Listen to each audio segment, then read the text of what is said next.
ముస్లిం సోదరులకు మాజీ CM YS Jagan Bakrid శుభాకాంక్షలు తెలిపారు.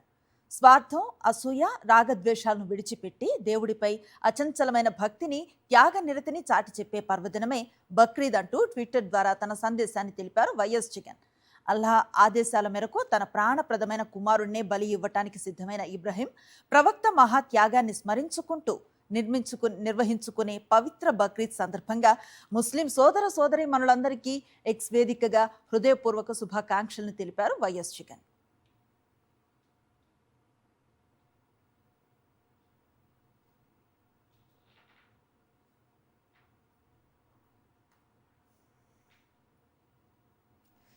మాజీ ముఖ్యమంత్రి వైఎస్ఆర్సీపీ అధ్యక్షులు వైఎస్ జగన్ను బక్రీద్ సందర్భంగా పలువురు పార్టీ నేతలు కలిశారు.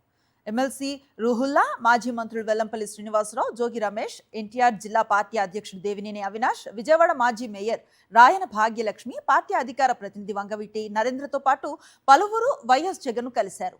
పూల బొకే ఇచ్చి బక్రీద్ విశేషను చెప్పారు. ఈ సందర్భంగా పార్టీ నేతలతో పాటు రాష్ట్ర ప్రజలకు బక్రీద్ శుభాకాంక్షలు చెప్పారు వైఎస్ జగన్.